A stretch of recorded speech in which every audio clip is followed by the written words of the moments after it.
Trump's supporters reject science, have no faith in actual facts, and are drawn overwhelmingly into conspiracies. And the con artist that occupied the White House from January 20th, 2017 to January 20th, 2021 knew his political clientele all too well and took full advantage of the situation by being a super spreader of misinformation and constant lies, while proceeding at the same time to extend all sorts of big gifts to the very rich and the corporate world, huge tax cuts and massive deregulations, and backstabbing the poor and average Americans who voted for him. But Trump wasn't just a liar and a con artist. He was America's worst nightmare, democracy's Trojan horse, the planet's greatest mortal threat. The 45th President of the United States is responsible for the death of hundreds of thousands of Americans on account of his reckless stance on the coronavirus pandemic, for bringing the nation on the verge of a civil war and the planet dangerously close to the tipping point with his denial of global warming, compelling one of the world's greatest minds and most revered public intellectual alive, that is, Noam Chomsky, to label Trump the worst criminal in history. During the course of Trump's reign, I had the pleasure and honor to continue interviewing Noam Chomsky on the developments unfolding in the U.S. and around the world. The interviews collected in this volume, which originally appeared in Truth Out, cover the period from Trump's election in November 2016 to the 2020 elections.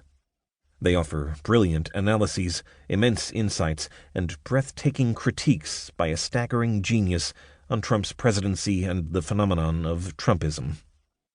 Hopefully, however, this little volume won't be heard only by those who are aware of the existential threat that Donald Trump represented, and may still represent, for the future of democracy in the United States and of the sustainability of the planet, but also by those who were mesmerized by and idolized the greatest political con man in recent memory and the worst criminal in history.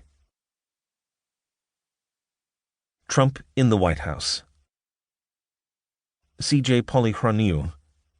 Noam, the unthinkable has happened. Despite all forecasts to the contrary, Donald Trump scored a decisive victory over Hillary Clinton, and the man that Michael Moore described as a wretched, ignorant, dangerous part-time clown and full-time sociopath will be the next president of the United States.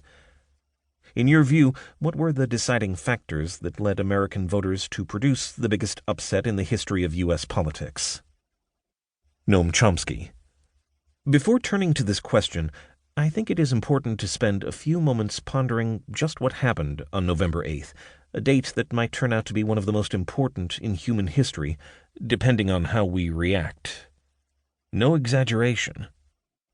The most important news of November 8th was barely noted, a fact of some significance in itself. On November 8th, the World Meteorological Organization, WMO, delivered a report at the International Conference on Climate Change in Morocco, COP22, which was called in order to carry forward the Paris Agreement of COP21. The WMO reported that the past 5 years had been the hottest on record. It also reported rising sea levels, soon to increase as a result of the unexpectedly rapid melting of polar ice, most ominously the huge Antarctic glaciers. Already, Arctic sea ice over the past 5 years is 28% below the average of the previous 29 years, not only raising sea levels, but also reducing the cooling effect of polar ice reflection of solar rays, thereby accelerating the grim effects of global warming. The WMO reported further that temperatures were dangerously close to the goal established by COP21, along with other dire reports and forecasts. Another event took place on November 8th, which also may turn out to be of unusual historical significance for reasons that, once again, were barely noted. On November 8th, the most powerful country in world history, which will set its stamp on what comes next, had an election. The outcome placed total control of the government, the executive branch, Congress, the Supreme Court, in the hands of the Republican Party, which has become the most dangerous organization in world history. Apart from the last phrase, To keep listening to this audiobook, I've left you a link in the description so you can do it, at no cost thanks to Audible's 30-day free trial.